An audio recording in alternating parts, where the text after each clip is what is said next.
So good afternoon. We're going to do a unit 2. This is going to be chapter 3, part 2 of your book. So if you're into using your ebook, this is where this is coming from. So this is going to be on the graph of a function. So in this assignment, some of the key skills what we're going focusing on is one is we're going to obtain information from the graph of a function. So we're going to start looking at more of the graphing view instead of just the equations that we've been working on. We're also going to use what's called the vertical line test to determine if the graph represents a function. So remember how, x equals some value, say 2 represents a vertical line. But remember, a vertical line, remember we could write it in slope-intercept form because it didn't have a slope or an intercept. So it's actually not a function. So we're going to be using it to kind of verify if our graphs are functions or not. We talked about domain and range earlier, so we're going to determine the domain and range of a graph. And so we're going to be using inequality and interval notation a little bit in here, and even maybe some set builder notation involving the domain and range.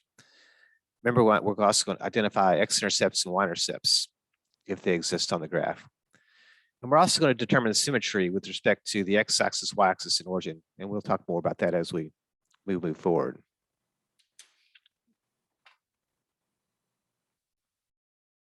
So as far as the graph of a function, remember x values are going to represent the domain, and the f of x, remember that's the same thing as the y, that's going to represent the range. So in determining the domain, what we need to be looking on our graph is we need to be looking for left or right boundaries if they exist. And the x coordinates would become our boundaries. In determining the range, we need to be looking for lower and upper bounds. And the y coordinates will be used to describe the range. And again, it's going to be some type of interval possibly. Again, an x-intercept is going to be a point where the graph crosses the x-axis. And the y-intercept is a point where the graph is going to be crossing the y-axis. And some graphs may have more than one of these, especially the x-intercepts. So let's look at the following graph of a function. So we want to use the graph of this function to answer the following questions. So we kind of have this curvy looking graph. We're going to be seeing a lot more curvy stuff here. It's not going to all be like lines that we did in the last section. So if we want to find f of 0, remember 0 represents the x value and f of 0 represents the y value. So f of 0 is going to represent the y value, but we have to be looking where x is 0. So where x equals 0, we see that we have a -5 as a value here when x is 0. So this spot right here. Notice how x is 0 and the output value or the y value is going to be -5. So f of 0 is going to equal then this -5. F of 10, again, the 10 is our x value. So notice where x is 10, we're at this spot right here on the graph. So when x is 10, the y value or the answer here would be -10. So when x is 10, f of 10 is equal to a -10, or the y value is -10. So if we want to find f of -15, remember the -15 is our x value, so we have to be going left, and we have to be finding a point on the graph. So this is where we're on the graph again. So notice how x is -15, and the y value would be 15. So f of -15 is actually going to be 15. And then we have f of -35. So f of -35 is over here at this spot. So when x is -35, f of -35 is going to give us this -10. So f of -35 is going to equal then this -10. So that's how we kind of evaluate those using the graph. This next question says, is f of -10 negative or positive? So again, where x is -10, we notice that the y value is 15, so that means that we have a positive answer there. Is f of 10 negative or positive? So if I find f of 10, notice how I'm over here at this spot.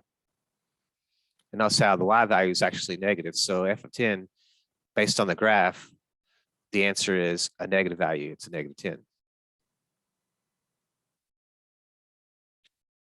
The next question says, for what values of x does f of x equal 0? So again, what this is saying is y has to be equaling 0. Let me clean that up a little bit there. So y has to be equaling 0. So where does y equal 0 at? That's along the x-axis. So notice how here's y is equal to 0. Here's y is equal to 0. And here's y equals 0. So remember, when y equals 0, we're talking about x-intercepts. So we're looking for those x-intercepts. So what values of x do we get? So if I'm going from left to right, negative 30 would be one of the values. Another value we're getting is this negative 5. And then coming across here, we're getting this 20 as well. So there's 3 values of x that actually equal 0. So we'd have 3 answers there: negative 30, negative 5, and 20. So stick with the same graph. Just some more questions about it. So this question says, for what values of x is f of x greater than 0? Again, this is y, so keep that in mind. So there may be more than one interval. So notice how here we may be dealing with what we call intervals. So y is greater than 0. Remember, y is greater than 0 in what we call the first and second quadrants. So if you recall quadrants are like the upper right's the first quadrant, the upper left is the second quadrant, this is the third quadrant, and this is the fourth quadrant. So remember, if you're above the x-axis, that means your y values are positive. And that's what this means. Greater than 0 kind of means positive. So to be greater than 0 means I have to be above. So notice how between negative 30 and negative 10, I would be above the axis. So using inequalities, notice that we cannot include negative 30. So using inequality notation, I'd be like negative 30 is less than x, which is less than, looking at my x values, so negative 5. So between negative 30 and negative 5, the graph is above the x-axis. So in that second quadrant there. In the first quadrant, I'm seeing between here and here is above the x-axis. So that means looking at the x values, because again, we're talking about domain. Domain is a left and right concept. So that would be between 20 and 30. So my left bound is 20, and x has got to be between 20 and 30. So notice how, again, domain is involving the left and right concept. So we're looking at those x values. So this next question says, what is the range of f in this problem? So to find the range of f, what we're looking for is the lowest boundary of the y's. So notice that here and here is the lowest y values. So negative 10 would be the lowest boundary. And I can include that here. So that's going to be a less than or equal to a y. And what's the highest boundary is I'm seeing here and here are pretty high, but it looks like the 15 is the highest boundary if I'm going in an up and down direction. So that means your y values are between negative 10 and also including 15. So using an interval notation, that would be your range. Your y values are the lowest place you see on the graph is the negative 10, and the highest place you see on the graph is this 15. So your range is between those two values. So we use that interval notation like that. I'm sorry, inequality notation. So question K says, how often does the line y equals 10 intersect the graph? So remember, y equals 10 is a horizontal graph. That's horizontal from our last section on lines. So notice where y equals 10 would be here. So if I draw a horizontal line going through 10,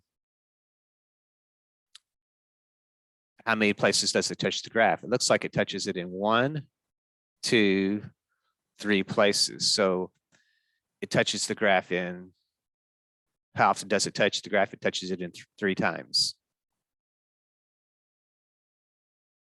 So it intersects the graph 3 times. So how often does the line x equal -20 intersect the graph? And remember, when you have an equation x equals, that's going to be actually a vertical line. So at -20 would be over here. And let me erase some of this stuff here. It's getting kind of busy.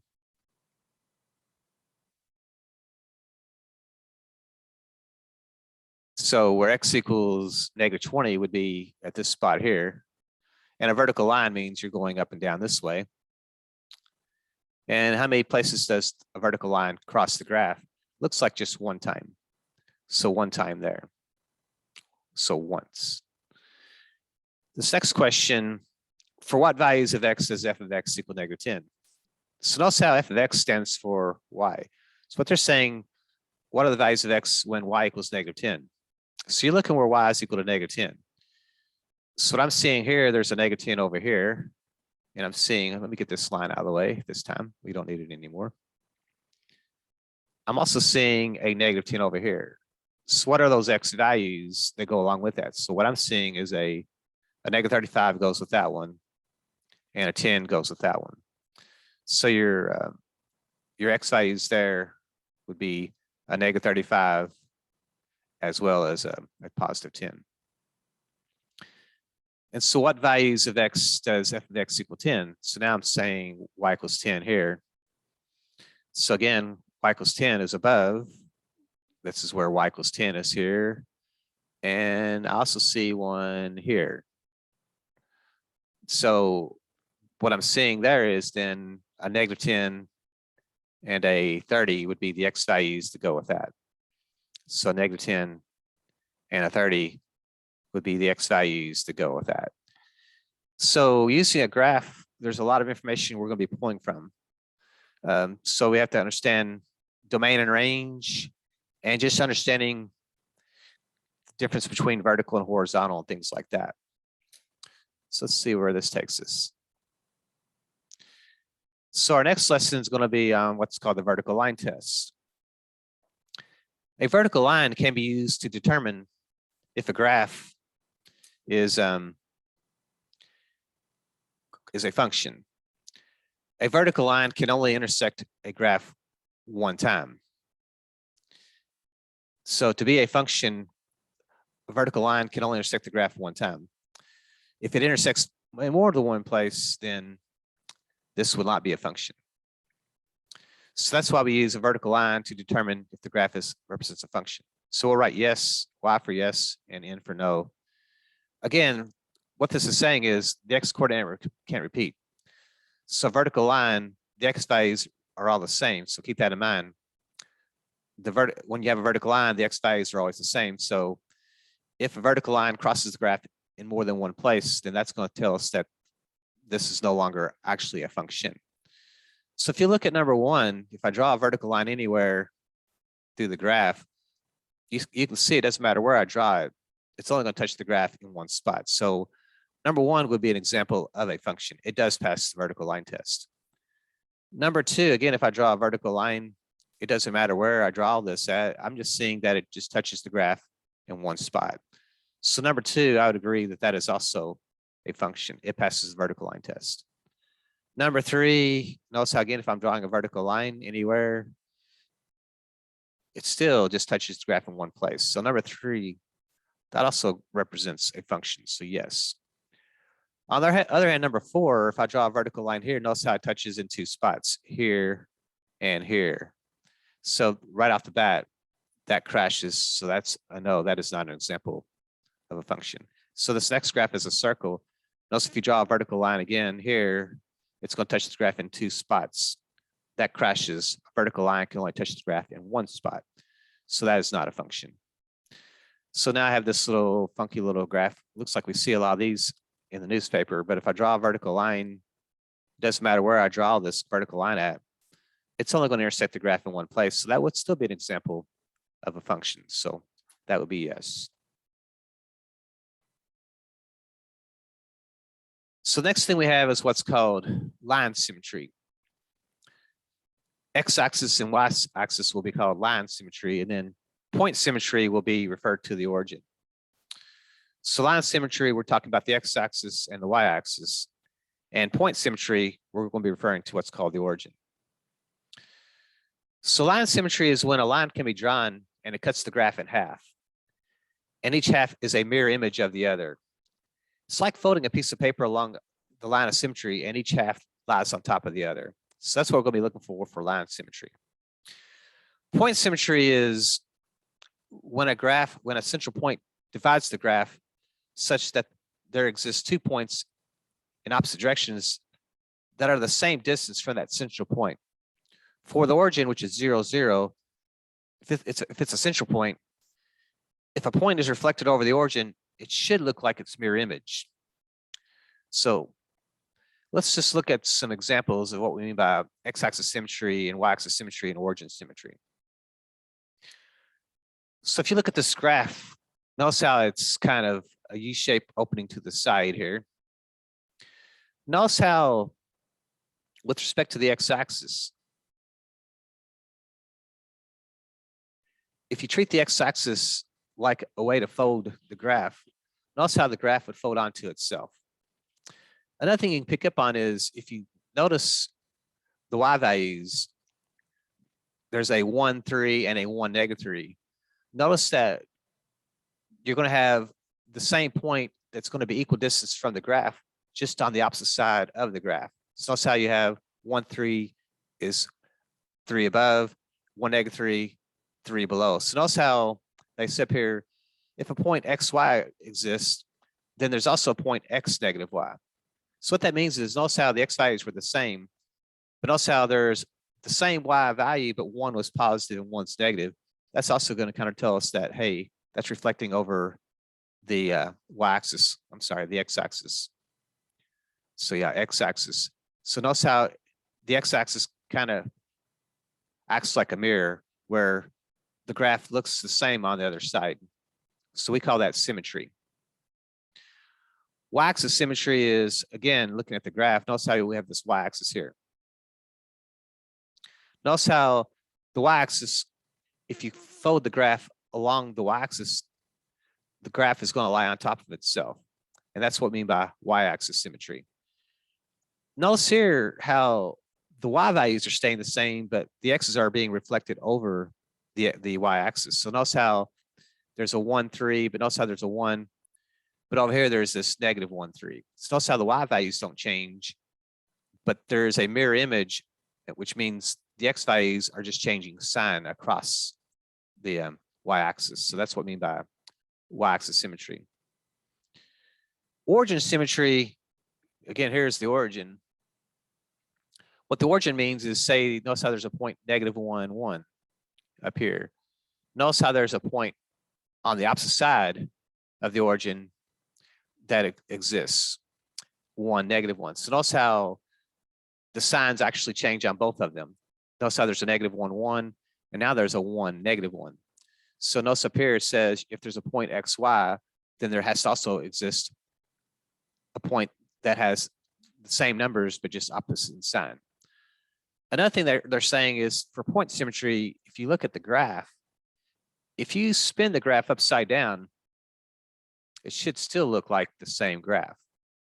Okay, so if I look at this graph here, it kind of snakes along here. And if I rotate it, notice how it still is the same graph, just upside down, but it still looks the same. So if a graph can be spun around like that, so notice how, again, it's easy to kind of pick up on this, but notice how it kind of finishes strong up here, finishes strong down here. And if I spin it, I should have the same thing going on. Okay, so if I spin it around, notice how I still end up with that same kind of stuff there, spinning up towards the top, spinning towards the bottom, like that. So as we move forward, we're going to be talking about x-axis symmetry, y-axis symmetry, and origin symmetry. X-axis and y-axis are a little bit easier to pick up on, but you're going to kind of see, notice how they're going to be more like U-shaped graphs are going to be it's more symmetric there. And then these are kind of what we call snake-like graphs. Snake-like graphs are going to be more symmetric with respect to the origin. We'll see more of that as we move on. So if we look at the following graph, is the graph a function? Well, if I use the vertical line test, notice that the vertical line is going to cross the graph in more than one spot. So is the graph a function? No. It fails the vertical line test. If I wanted to determine the domain using interval notation this time, did it say interval or inequality up here? I can't remember. I think up here it said inequality. Yeah, that was inequality. Down here, let's do the domain using what's called interval notation.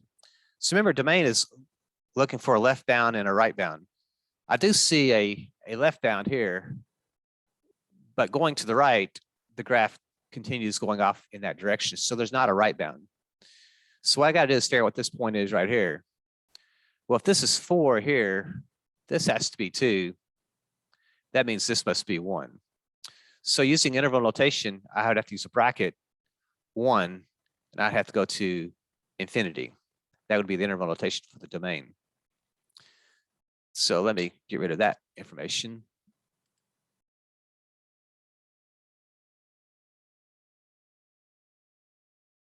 So the next question, determine the range. The range, what we're looking for is an upper bound and a lower bound, but notice how the graph really is kind of going off the page here in an upward direction. So there really is not an upper bound or a lower bound on this one because it's gradually increasing to the right, or as we're going to the right, it's gradually increasing upward. As we're going to the right on the bottom, it's increasing downward.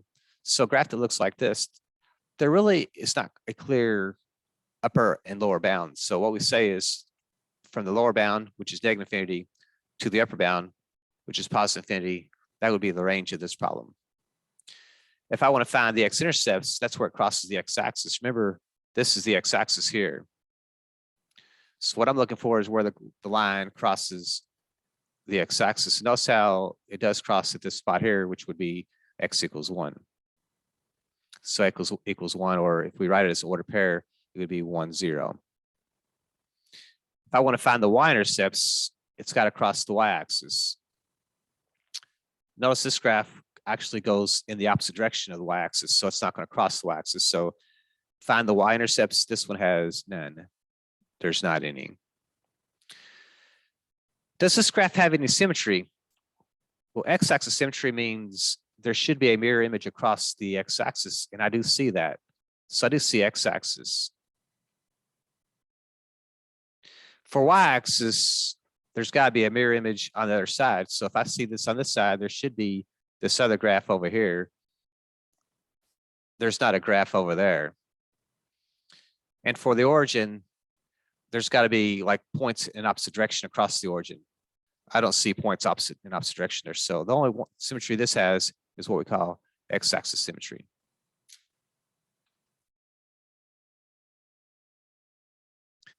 So if I look at this graph, is it a function? So if I'm using the vertical line test,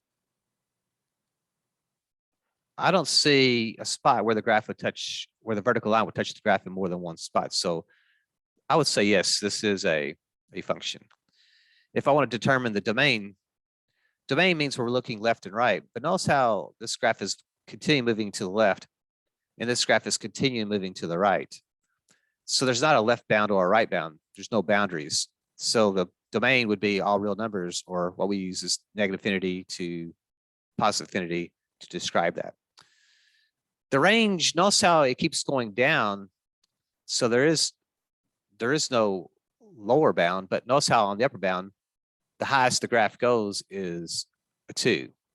So the range actually goes from negative infinity up to 2, but notice how we do include 2, so we use a bracket there.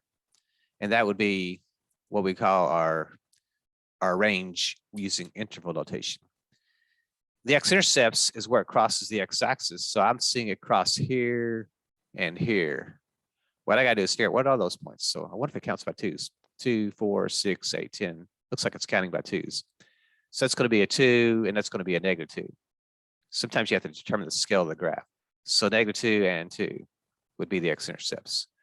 Or as ordered pairs, you would say -2, 0, and 2, 0, if I'm using ordered pairs. Because remember, the y value is 0 at those spots. If I want to determine the y-intercept, it's where it crosses the y-axis. It looks like it crosses the y-axis here. So what's the scale there? It looks like we have 2, 4, 6, 8. It looks like it counts by twos as well. So that looks like the y-intercept there is going to be a 2. So as an ordered pair, we would say 0, 2 would be the y-intercept. Does the graph have any symmetry? For the x-axis, if there's a point below, there's got to be a point above, and I don't see that happening. Notice how there's a -2, 2. There should have been a -2, -2. There's not a reflection across the x-axis. So that's out. But as far as the y-axis goes, notice how there's a 2, 2 and a -2, 2. Notice how the x's are reflecting over. Notice how there's this 2, 0 and this -2, 0. So this y-axis is kind of acting like symmetry. The graph kind of mirrors itself across the y-axis. So I do see y-axis symmetry. As far as the origin, again, if there's a 2, 2, there's supposed to be a point -2, -2 over here. And I don't see a point over here. It's supposed to mirror across the origin, which is here. So I don't see that reflection across the origin. So again, this graph does not have origin symmetry. It just has y-axis symmetry.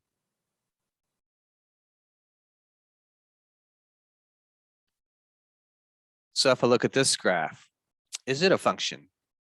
So again, if you want to pause here and see if you can do this all on your own, that'd be fine.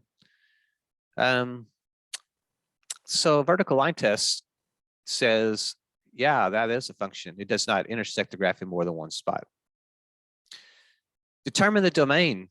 So the domain, I'm looking for a left bound and a right bound. But if I look left, the graph is still going left. If I look right, the graph is still going to the right. So when I look to the far left and to the far right, the graph is still continuing in those directions. So what that means is there aren't any boundaries. So that means I'm going from -infinity to infinity if I'm using interval notation. If I determine the range means I'm looking up and down. If you notice, there is a lower bound down here at this spot. But if you look at the high spots, there's arrows on the ends, which means it's continuing on in that direction. So in this case here, there is a low bound. Again, since we're talking range, we're talking about the y values. That -9 would be included in the interval. But notice how there's not an upper bound. So I'd use infinity for that. So it goes from -9 to infinity. If I look for x-intercepts, here's the x-axis here. Notice how I see 2 points here and here. It looks like that's going to be a 1 and a 7. So the x-intercepts would be a 1 and a 7. Or again, we can write this as 1, 0 and 7, 0 if I'm using ordered pairs. As far as the y-intercepts go, here's the y-axis, and it looks like the graph crosses here. And that looks like that's going to be a 7. So the y-intercept is going to be a 7, or again, you write this as 0, 7. So if I look for x-axis symmetry, notice how if there's a 4, -9, there was supposed to be a 4, 9 up here.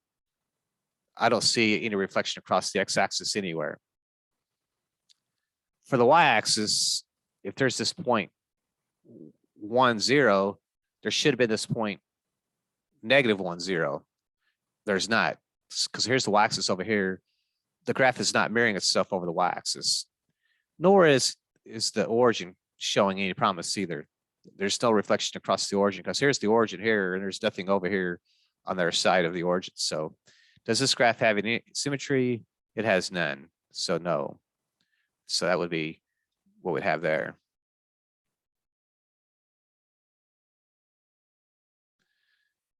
So the next thing we get into is an application. So in applications, a lot of times you're supposed to collect the data, but luckily all the data has been collected for us, and they even gave us the equation. With complicated functions like the T84 can be used to obtain some information. So the graphing tools will be explored to solve some of these questions. So we may start to play with the graphing calculator at this time. So a plane crosses the Atlantic Ocean 3,000 miles with an airspeed of 500 miles per hour. The cost in dollars per passenger is given by this function. So C is going to be the cost in dollars in this problem. Now, X is going to be the ground speed. So this X is going to be the ground speed. And they kind of say airspeed plus or minus the wind is going to be the ground speed. So we don't have to really worry about all that, I don't think. We just have to figure out what we got going on here. So what is the cost when the ground speed is 410 miles per hour? And then we want to also do it when the ground speed is 540 miles per hour.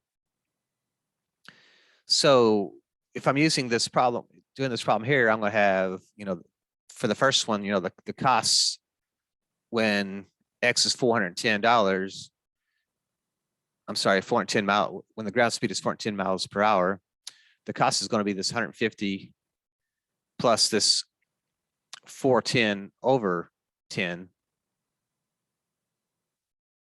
plus 38,000 over 410. So using my calculator, see if we can put this in. So see if we can get this a little bit smaller off to the side. So I got this 150. So I'll go ahead and put that in the calculator. 150 plus then, and a lot of times with fractions and stuff, you can just use parentheses here. So I'm going to have in parentheses this 410 divided by 10. And then what we're going to add to that is in parentheses 38,000 divided by 410. And that's going to give us then 283.68. So a lot of times we may have to round to a certain place value. Here we may just round to the nearest penny. So it'd be like $283.68 or 69 cents. Well, since that's a 2 there, I would say $283.68. Let's see if there's a specific there. So it doesn't say anything about rounding here. So what did we say that was? 283.68. Okay. So the first answer would be $283.68. If I want to do 540, this time, we have to do the cost when the ground speed is 540 miles per hour. So it's going to be 540 goes in for X. So it's going to be 150 plus 540 over 10 plus then 38,000 over 540. So using that function, we can kind of determine what's going on here. So in this problem here, if I use the calculator, we'll clear that off. So I have again this 150 plus then, and I like to put those fractions in parentheses. So I have this 540. You can also use that fraction key as well, divided by 10 plus then in parentheses this 38,000 divided by 540. So it's going to be $274.37. $274.37. So $274 and what did I say there? $274.37.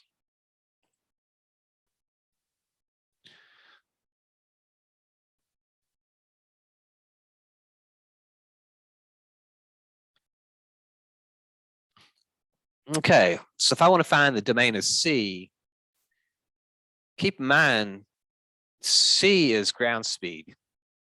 So what makes sense here is your ground speed's probably got to be greater than 0. So my domain could be like the set of x's such that x is greater than 0. It does making sense to have a negative ground speed. So that would be my guess on ground speed. So next thing it says, use a graphing calculator to graph the function. And then it says create a table and do a table start at 0 and a table change by 50. To the nearest 50 miles per hour, what ground speed minimizes the cost per passenger? So let's see if we can put this in the calculator. So let me put this over here to the side where I can see it. So I have C is going to equal then 150 plus x over 10 plus 38,000 over x. So to do this in a calculator, let me model that for you. So the first thing to do to put in the calculator is just y equals button up here. So if you click on it, notice how that turns red, y equals. So that's the same thing as C in this problem. If you got anything in here, just hit the clear button. It usually will clear it off here. If you have other issues, come and see me. We can try to figure it out together. So I'm going to put in this 150 plus then x over 10. Again, I'm going to use parentheses. So there's my parenthesis. X is right next to the alpha key. So there's the x right next to the alpha key. And then I'm going to divide it by 10. Close. Then I'm going to add to that, and again in parentheses, I'm going to have this 38,000. And I'm going to divide that by x. So again, that x is up there by the alpha key right there. Close. Okay. So that's got that into the calculator. So the next thing it said is, if I recall, it wants me to create a table, but they want me to start at 0 and they want us to change by 50. So let's do that. So to do that, above window, there's what's called table set. So to get to that, I have to hit the second button. If I hit the second and hit window, it gives me a table set. Notice how the table started at 0, but to change the tables at 1, they want us to change that to a 50. So I move down to there and I put a 50 in. And then I think that's all we wanted to do there. So to get out of here, a lot of times what I do is I hit the second button and hit the mode button. It'll get me out. Now the table is located above graph. Above the graph is the word table. So to get to that, I have to hit the second graph and it'll do the table. So it starts to create a table. And so what we want to do is, remember, the x is our ground speeds and the y's are actually our costs. And what we're looking for is, to the nearest 50 miles per hour, what ground speed minimizes the costs per passenger? So we're looking for the smallest cost. So notice how at 50 I have 950. And notice how the prices are going down, 540. So 540, 418, 360, 327, 306, 293, 285, 279, 276, 274, 273, 273, 46. Notice that now they're going back up, 274. So it looks like the smallest price based on this table was the 273.33. So the ground speed was 600 and the cost was 273.33. So to the nearest 50 miles per hour, what was the ground speed? So they were wanting to know what the ground speed was. And I think we said that was 600. So when the ground speed was 600, that gave me the lowest price of 273.33. Okay. Okay. So that would give us then the 600 miles per hour, or mph, would be our ground speed. That gave us the smallest price. So that kind of gives us a conclusion of our lesson here. So we're getting a little bit more familiar with looking at again some graphs of functions, and we're going to look at a little bit more of graphs as we move on, and how it can actually apply towards graphing and applications and things like that. So I'll stop there. Y'all have a good day.